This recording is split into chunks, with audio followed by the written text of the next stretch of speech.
you. Thank you, thank you, thank you. Thank you. Thank you. Thank you so much. Well, clearly, you don't really need me. I got a room full of women who dared to be. Nancy Castor, what a privilege to be with you. Miss Betty, excuse me. Judy and Carol and Lee and Jennifer, my gosh. If Hillary Clinton doesn't become our first woman president, no doubt you will. But I'm going to start today. I've met so many of you impressive people. I need to take a selfie with a young woman who you are all going to know. She was the first person to interview me here. She's 9. And yes, and her name is Ingalls Whitty. Come up here, Ingalls.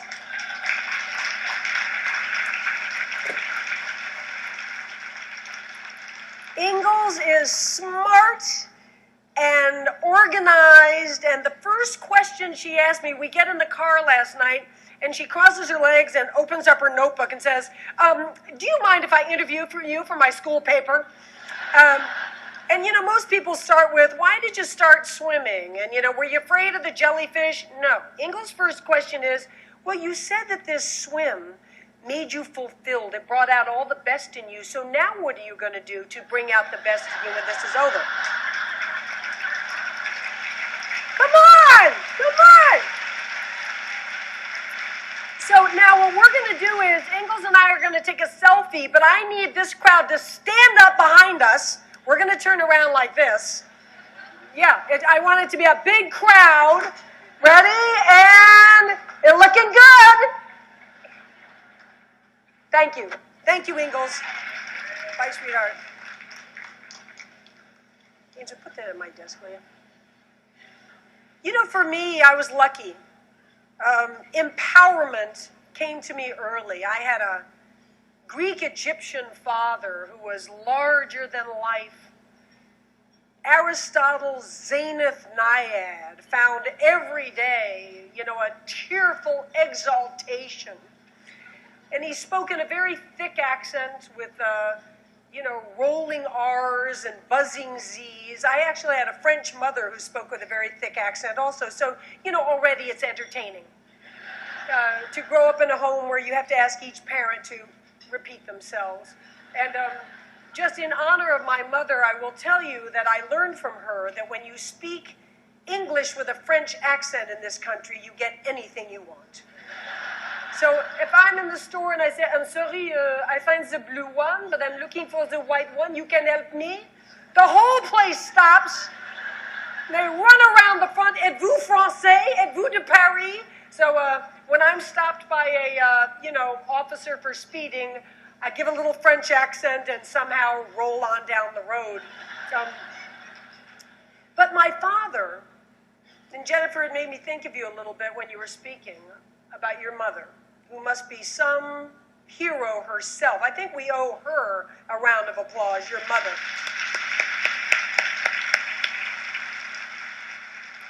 The day I turned 5, my father, this larger-than-life, dramatic, theatrical character, called me in to the den, and he had Webster's unabridged dictionary, big and fat, sitting here open on the desk, and he said, darling, I have been waiting for this day because today you are going to be old enough to understand the most important thing I will ever tell you. And I'm like, okay, Dad, what is it? Come here. Your name, the name of my family, my people, darling, it is here. It is in bold black and white in this important book, the dictionary. Darling, tomorrow you are going to go to your little preschool and you are going to ask your little friends, is their name in the dictionary? And they are going to tell you no. You are the special one, darling. Come here. Are you listening to me, darling? First, in Greek mythology, my people, the nymphs that swam in the lake, ocean, river, and fountain to protect for the gods. But this is the one for you, darling. It says Nyad. In Greek mythology, a girl or a woman champion swimmer. Oh my gosh, this is your destiny, darling. Well, I was only 5. But you know what? I didn't hear so much the word swimmer. I heard champion. And I started walking around with my shoulders just a little bit taller that day. And it wasn't too long after that, elementary school, I had a geography teacher who was an ex-Olympic swimmer himself. He was the most charismatic character you'll ever meet after my father. And he said that any kid who came out for the swim team would get an A in geography. I was at the pool the next day. And he had all of us swimming up and down. He wanted to see what he had. And after about 15 minutes, I stopped in this lane over here, and he was standing above. And he said, "Hey, kid, what's your name again?" And I said, "Nyad." He said, "Nyad, you're going to be the best swimmer in the world." That's all any kid needs. And I was a little swimmer. I was getting up at 4:30 in the morning every morning. I was doing 1,000 sit-ups every day, never 999. I thirsted for the commitment and the dedication of it. And then the Cuban Revolution happened. I was 9, just Ingalls' age, and thousands of Cubans came flooding into my town, Fort Lauderdale, overnight. We were doing the salsa in their bedrooms. I'm surprised I didn't do better on Dancing with the Stars. I had a good start with the Cubans, I really did. But we were eating Cuban food. The Cuban flags were flying from our flagpoles, and I had a mystique like millions of people do about that forbidden land over there. And I was standing at age 9 on the beach with my mother. And I said, "Mom, where is it? Where is Cuba? I can't see it." And she said, "Okay, I'm going to show you. Come here. Lift your arm up this way. No more this way over here. There.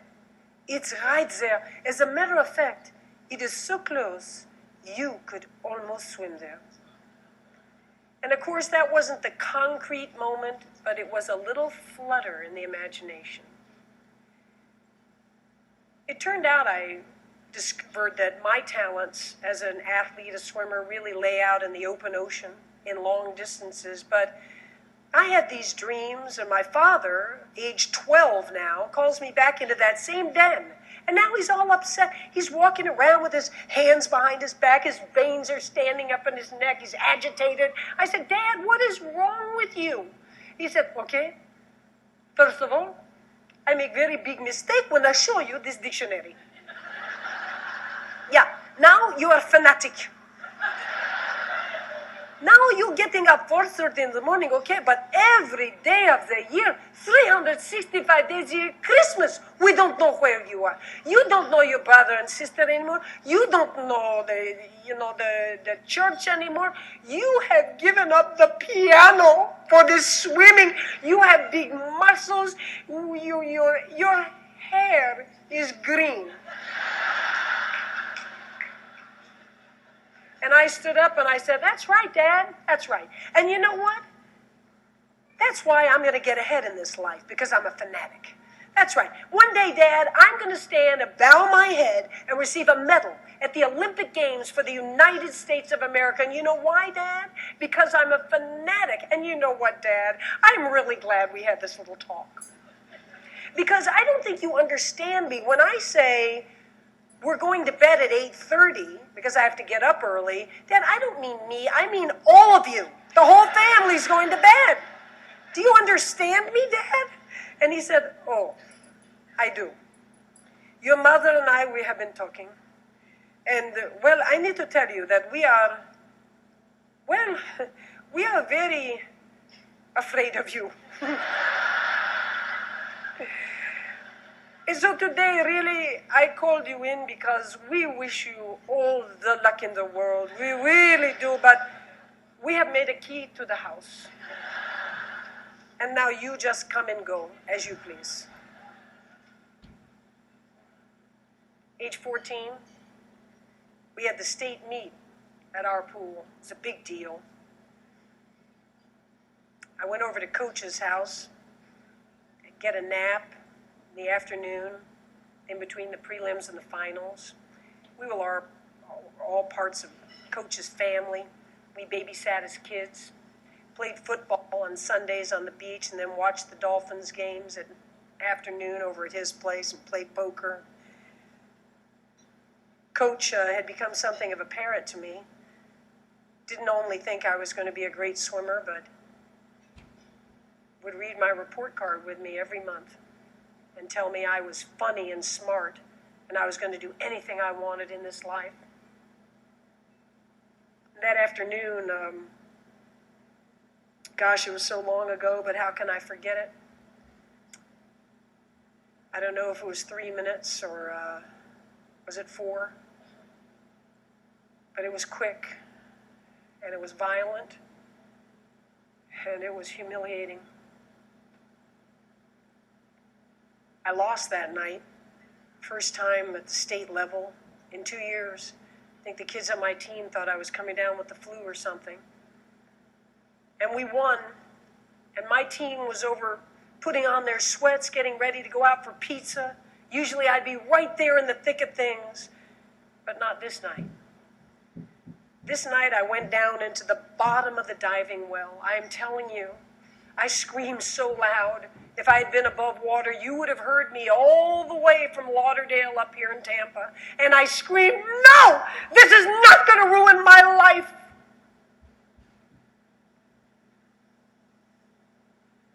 And the Olympic trials came a little too quickly. I was walking down that pool deck toward the 100-meter backstroke after 10 years of 4:30 in the morning every morning, 1,000 sit-ups every day. And I was just filled with the big perspective of it. The sacrifice. My brother and sister, their dreams were pushed down because mine was so big. The coach. It's complicated. And my friend, Suzanne, 16-year-old, and I'm a teen myself, comes over and speaks words to me I've never forgotten my entire life. She shook me and she said, what is going on? This is the most important race of your life. The top 3 here are going right to the next event, and that event picks the top 3 who go to Mexico City and the Olympic Games. You should be in a laser focus. You look like you're in a fog. And I started in with, I know, it's everything I put into these 10 years, the dream, the sacrifice. She said, stop it, stop it. She said, you're the one. Just 1 month ago, you had our whole team sitting in the bleachers. And you gave us that beautiful speech that you look at a distant star, your dream. And then you tuck it away into your imagination, and you get to work. And with focus and with discipline, you put in the time. You're in a small world of what's right in front of you. And one day, if you don't get to touch that farthest star, you're up playing in the heavens in rarefied air somewhere. So she said, you get what I mean. It's like Billie Jean King. We just saw this great documentary on the tennis champion Billie Jean King. She said, remember, Billie Jean says when she gets to Wimbledon, she never goes over and looks at the main draw and sees, who she's going to play in the quarterfinals. Oh, yeah, if I get her, I've heard her second serves improve. No, Billie Jean says she's like a cheetah on the hunt. When she steps onto the grass of Wimbledon, she doesn't know who she's playing. She doesn't know what the chair umpire's name is. She doesn't know what the impending weather coming in is. She's not playing the match. She's not playing the point. She's not even playing the ball. She's the first Zen athlete. Billie Jean is playing the fuzz on the ball. And with all that genetic talent and all those years of practice, as the ball comes over, there she is, the cheetah on the hunt. She tracks it down and she hits the most perfect backhand that's ever been hit. And if the ball comes back, there she is at the net, hitting that overhead. And 2 weeks later, Billie Jean has won the Wimbledon trophy, which she did 20 times. So my friend says to me, you know, I'm trying to talk to you about focus. She said, look here. Look at this little sliver, half moon of your pinky fingernail. Because you know why? Tonight, that race, that 100-meter backstroke of yours is going to be won and lost by that amount. I am under this girl's spell right now. She and we're on the pool deck and we're looking like this. I said, yeah, I see it. She said, all right, how long does it take you in the 100-meter backstroke to swim that distance, that half moon? And I said, well, that's going to take like 1,000th of a second. She said, no, it isn't. Come on. It's going to take a lot less than that. Do the math. And I said, okay. That's going to take 1,000th of 1,000th of a second. She said, that's it. That's what it's going to take. So why don't you get up there and why don't you blast off those blocks with your powerful shoulders and your unique heart. And when you hit that wall, close your eyes, close your fists and say, I couldn't have done it a fingernail faster. She said, I guarantee you, first, third, go on to the next meet, race, fifth, eighth, go on to the rest of your life. If you can do it that way, you'll never have a regret no matter what happens. So now I have a vision. I get up there and I say, don't leave that much behind, not a sliver of a fingernail better. And I blast off, and with my shoulders and my heart, I reach in, and when I touch that wall, I have no idea where I finished, and I close my eyes, I close my fists, I said it and I meant it. I couldn't have done it a fingernail faster. And I took a deep breath and I looked up at the scoreboard and I was 6th. And this kid didn't go to Mexico City. And the wisdom of that teenager rang true through all my soul. I went over and shook 3 girls' hands. I wished them luck. I went into the locker room. I thought just after the 10 years of effort and belief and faith that tears would come streaming down, and they didn't. I stood in that shower and I was proud. Because the whole 10 years, every workout, every day, I didn't even smoke pot in the parking lot in high school. That's how deep the sacrifices ran. I had done it this way, so I wasn't going to the Olympics, but I was going on to the rest of my life, and I said to myself, I'm going to live every day, no matter what I do, this way. I had graduate school and love and the pursuit of happiness and was living a good life. And someone introduced me to marathon swimming, and I did over 10 years of my 20s, a number of around Manhattan, the Bahamas to Florida, a number of swims. But when I saw Cuba on the map, my heart stood still. Sometimes you're just moved by a story. And here it was. This land that we all know of, to swim over 100 miles and finish in your own country. And when you start researching it, I respect all those other marathon swims people do, Catalina Island, etc. But this was the Mount Everest of the oceans. This people have been trying since 1950. Good, strong swimmers, men, women, and nobody had ever made it. And I started to find out why.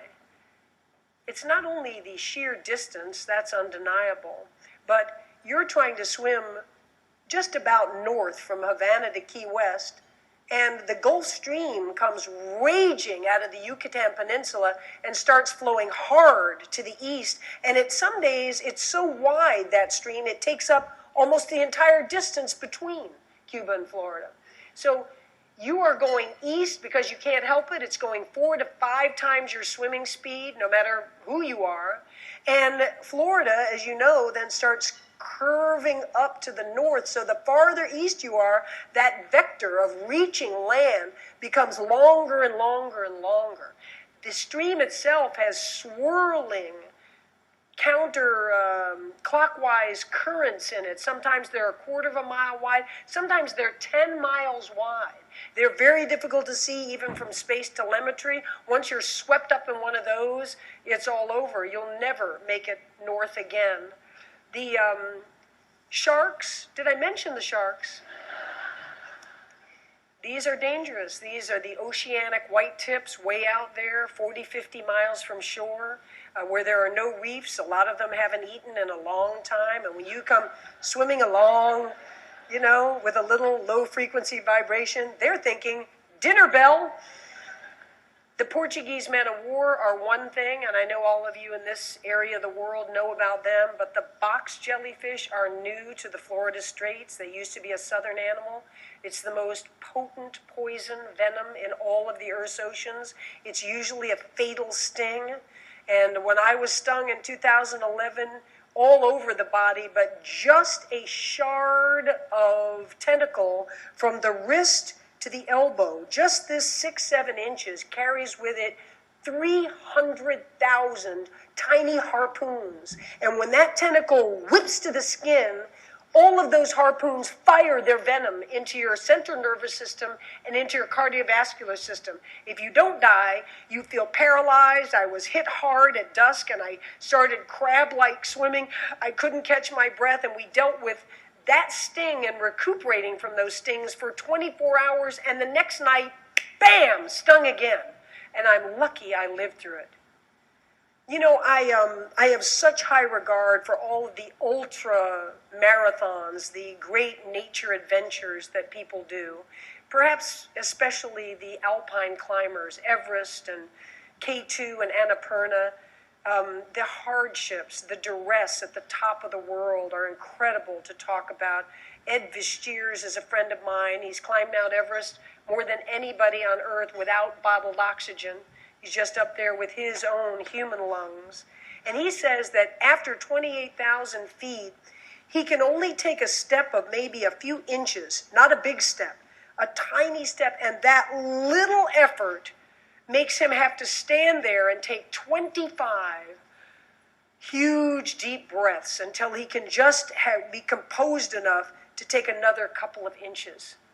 So the particular duress up there, I don't know, but I know what it is, and very few people do, way, way out in the wide open, vast, epic wilderness of the Florida Straits. And one of the issues is sensory deprivation. In everything else, cycling and running and hiking and climbing, you have your eyes and you have your ears. And out there, you've got caps over your ears, you've got fog goggles, you're turning your head some 60 times a minute. And I found that after a while, you're off and thinking about Stephen Hawking and, you know, the meaning of the universe and the 4 billion stars. And I saw the Taj Mahal on this last Cuba swim over here, and it just grand. It had me so fixated I couldn't swim anymore. I was treading water saying, wow, look at that, and what's it doing over here? You know, I've got a system of counting by numbers and progressions in different languages, and also a system of songs. I have 85 songs. I don't use headphones. I'm just listening in my mind to, you know, my generation of the Beatles and the Stones and Bob Dylan, etc. And I use those songs not only to pass the time, to keep me sane, but to count the time. You've got this metronomic stroke that is exact. It's exact to the second, to the minute. So if I take a song like Janis Joplin's version of Bobby McGee, okay? If I take that and I hear her, I hear Janis's voice, I hear her breaths, I hear the guitar strums, and as I'm singing that along 1,000 times in a row, the whole song, exactly. So I'm singing out there with 4/4 time, busted flat in Baton Rouge, waiting for a train, feeling about as faded as my jeans. Whoa. Right to the end. La la la la la la. La la la la la la. Hey, hey, hey. Bobby McGee. Yeah. Yeah. If I sing Janis Joplin's Bobby McGee 1,000 times, I come to not a second more or less, 9 hours and 45 minutes. So I'm out there singing and counting and thinking, and sometimes the mind gets simpler as the hours go by. You know, when I get into that 30th and 40th and 50th hour out there, I can no longer think of the complicated lyrics of the Bee Gees, you know, things like this. Now I'm into children's songs and, you know, the Beverly Hillbillies theme song. Listen to a story about a man named Jed. And you're starting to hallucinate. And one night in the second swim, Bonnie is my head handler over here, my lifeline, my rock. And I could have sworn as I'm turning my head and looking down, I could have sworn I saw the yellow brick road. And I kept looking, and then I was trying to see my vision had just really gone. And it wasn't Dorothy and the Tin Man and those people who are usually on the yellow brick road. It was the little 7 dwarfs marching, trudging along this way. And after I really saw them, and I was sure of it, like an hour's worth, I stopped and I said, Bonnie, do you see the yellow brick road and the 7 dwarfs marching on it? And she said, oh yeah. Yeah, I see them. She said, you know, the great thing about it is they are going exactly where you're going. So you just follow them for a while. That kept me busy for hours. They were just incredible in their persistence and their marching. And as I breathed to the left, my head would come around to the right and my ear would dip under this way. And it wasn't too clear, it was faint, but I heard them. Hi-ho, hi-ho, it's off to work we go.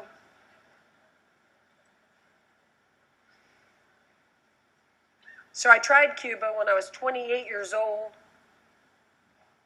Like to think I was at my prime. It was rough out there. It's Mother Nature on steroids. If we brought all the nautical charts of the Earth's surface in the equatorial belt where it's warm enough to do a swim this long, we couldn't find a swim chock full of obstacles like this one. And we met just about everyone coming across in 1978. 42 hours off into the Gulf of Mexico, no land reachable. Next year, couldn't get the visas to get back in Cuba. Same thing the next year. I did the Bahamas swim, which was respectable for sure, but it wasn't Cuba. It wasn't the emotion and the heart for me of Cuba. Now I was getting offers from the wide world of sports. I mean, you know, since I've been a kid, I wanted to say the thrill of victory and the agony of defeat on the air. And you know, I was 30, it was time. As a world-class athlete, most do retire at about that age. And so 30 years of sportscasting, Olympic Games and Super Bowls and, the big events, the World Lumberjack Championships. And, you know, it was a good life, and I'm not going to stand here and complain about it to you. I did, though, keep my mind, kind of eye out on Cuba. And every time somebody would try it and not make it, a sporting person, you don't want to see someone hurt. You know. But when they wouldn't make it, I'd be doing a little happy dance over at home. Woohoo! The dream is still alive, you know.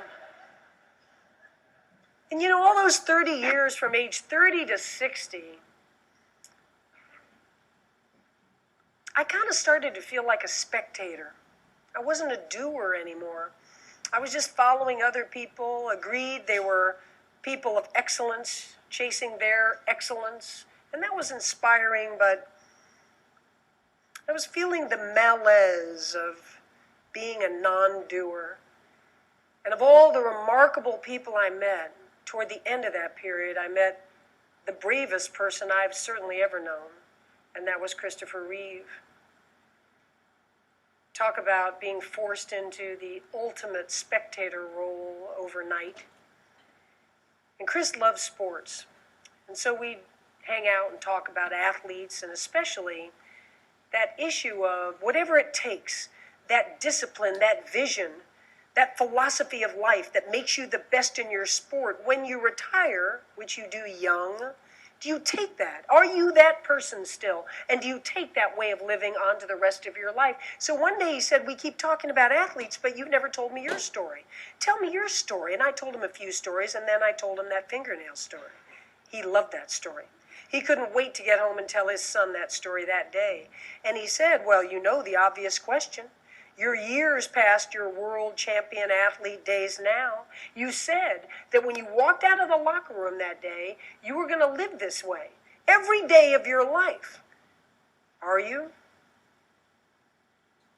And I said, well, Chris, I wondered if I could get back to you on that. You know. Well, Chris and I never spoke again. He died. And then my mom died. And then I turned 60. And I don't know if you know the poet Mary Oliver and her wonderful rhetorical question, but I started throwing it at myself every day. What are you doing with this one wild and precious life of yours? And one day it hit me like a ton of bricks. Cuba. That's what I'm going to do. I don't know at this age if the shoulders are still going to be there, if the will be there, but I'm going to go back and chase that dream.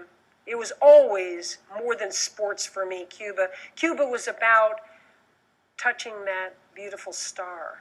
It was about tapping every ounce of potential possible and making everybody around you rise up to that sort of level. And I started getting into it, and we put the team together. And failed again, and failed again. Every expedition, when people come back off Everest, when they come back from trekking across Antarctica, they have new innovations. They have new science, new technology, new ways to, tap nutrition, etc. And we would learn, and we were proud of ourselves. We showed our courage, we showed our smarts, but we were failing. And the failures were public, and they were crushing, because you don't leave any room for, you stand on the shore and you look out at the horizon in Havana, and you say, chances are I won't make it. If I were sending my friends to Vegas to bet on this, I'd tell them, make sure you put money that we won't make it. And you don't leave room for failure. You believe. And when the jellyfish hit, or the storms come, or you're swept off to the east by bad currents, when all of it conspires, you're shocked because you believed. So now it comes to be the 5th time. And the whole world stamps this enterprise impossible. Dr. Timothy Noakes, who is known today as the greatest sports scientist on the planet, is at the University of South Africa. And he helped me a lot. All through these years of my modern days of swimming, we relied on Timothy for so many things. For instance, he told me not to just eat compressed goos and gels, but to eat real food while you're out there. You're immersed in salt water. You're trying to eat in the supine position so that a lot of that nutrition doesn't even get to your muscles. It goes into what they call empty spaces. He convinced me to eat real sandwiches, real pasta. I come to the side of the boat. You're never allowed to touch the boat, never allowed to get out, but you come close and you can be given things. And Bonnie would take big handfuls of just plain pasta and drop them in my mouth. There is a job for me waiting at SeaWorld. He would drop this pasta in my mouth this way. And so I learned a lot from Tim. But now, 2013, Dr. Noakes wrote me a letter. It's kind of a Dear John letter. And he said, look, it's valiant that you're going to try this again. I guess you're just going to keep trying till you're 95. But it can't be done. We've done all the math. We've looked at the glycogen depletion. We've looked at the water temperature of the body being immersed for that long. The digestion, difficult in that body position. It's mathematically impossible. But Tim forgot one thing, and that's the power of the human spirit. CNN and the documentary unit from The Other Shore, and the Washington Post, the New York Times, They had all been on the story, found it inspiring for so long, and they weren't coming this time. They said, look, you make it to the other shore, we'll be there. But we can't put any more time, any more resources into this event. It's just not going to happen. My team was with me, even though at most meetings someone would have an idea and say, Diana, have you looked at Guam this time of year? Because it's just beautiful over there. And my best buddy, Bonnie, wasn't going to go. She said she almost saw me die out there and she was helpless. And she said she didn't want to fail again. She didn't like the feeling. Much as the journey was to be lauded that we were taking. And I said, you know, Bonnie, for me anymore, it's not even so much about making it. It's about not giving up on it. Talk about your phrase today, dare to be. I don't want to be a timid person. I'm a fierce person. I'm a bold person. I'd rather fail. As Teddy Roosevelt put it, you go ahead and be the critic. You sit in your seat and you let the person get up here, get in the ring and get bloodied and get dirtied and get hurt and fall and fail and fail and fall over and over again. As Teddy Roosevelt said, I'd rather be that guy and never win the bout than be the one who sits aside, timid and afraid, and never engage. And Bonnie said, I'm in. So we stood on the shore in Havana the 5th time, she and I, and we looked out at the horizon. My team was out on their boats getting ready, and we all started chanting. Where we swimming from? Cuba. Where we swimming to? Florida. And it just rose up, and you could have heard us all through old Havana and the cobblestone streets. It was like a Baptist revival. And Bonnie grabbed my shoulders and she said, let's find a way. It works for all of us, doesn't it? Whether it's a health crisis or a professional moment or a personal relationship issue or a personal dream that you're chasing and it's not so easy. You want to get to the other side, you'll find a way. The first day was glorious. Great weather, great currents. I was singing my songs. I was happy. That first night was hell on earth. I wore a silicone mask to protect for the jellyfish. It got very bumpy, so the waves started slapping the mouth. I couldn't feel where the surface was, as you can with your bare face. And I started vomiting in the mask, and that was difficult because it was very difficult to even get off. We made it through. You take off all the jellyfish gear in the morning because they come up at night from dusk to dawn. And that next day, we spent the whole day recuperating from losing all that weight at night and all that liquids and trying to get strong, getting ready for the next night. And that second night, I was just hanging on by a thread.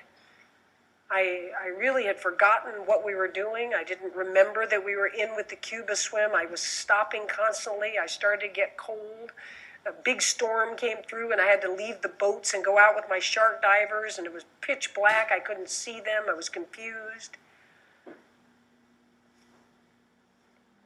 And as the storm got over, Bonnie called me back over toward our escort boat close by, and she said, put your goggles up on your head. Lift your ears of your cap up. I need to talk to you right now. And I put everything up, and I was cold. I was shivering. And she said, listen to me. Look over this way. Do you see that little white edge, that filament over there? And I said, oh, it's the sun. I can take off the jellyfish gear soon. I'm going to get warmed by the sun's rays. And she said, it's better than the sun. Those are the lights of Key West. For 35 years, I had faith that I was one day going to make that vision come true. Now, we still had 15 hours to swim. To many people, this would seem a long time. But we had put in all that time, many, many times in training. And I decided not to sing anymore, not to count any more numbers. And I just started thinking about all the people. It was literally hundreds who made this happen. Onshore, in Cuba, in Mexico at our training place. And when we were about 2 hours out, I asked my team to come close in the boats. And they all made a formation of semicircles, our big 5 boats right here. And I looked up, they were so far up there, and I was pretty dazed. And I told them, listen, the 44 of you, in just a few hours, I'm going to stumble up onto that beach. And I guess I'm going to get my picture taken. But don't ever forget, I didn't do this. We did this. We made history. And I will never, ever forget you for it.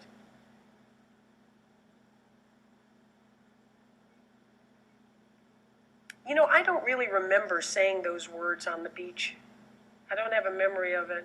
So I see the videotape and it's all wonderful. But the truth is, it's not that I remember. It was about a year ago. And we just went back on the year anniversary to Cuba, where they flew the American and Cuban flags side by side in the presidential palace for the first time in 30 years. They played the Star-Spangled Banner in the presidential palace for the first time in 30 years. They gave me a medal that I'm the first American ever to be given, the Cuban Medal of Honor, and I wore it on my pajamas all night that night. And there have been other moments of accolades for me and my team this past year. I got to meet President Obama, whom I admire terribly. I'm writing a memoir for Keynote, one of our esteemed publishers. I told you already, I mean, I've hit the big time. I was on Dancing with the Stars. But I don't know if you know the Henry David Thoreau quote, because honestly, he really sums it up in just a few words of what my real experience has been this last year, despite all those wondrous moments and opportunities. He says that when you achieve your dreams, it's not so much what you get, it's who you become. And I stand before you today, like so many of you, Lee. I stand before you a person who dares to be. Thank you for having me. Thank you. Thank you. Thank you. Thank you, thank you, thank you. Thank you.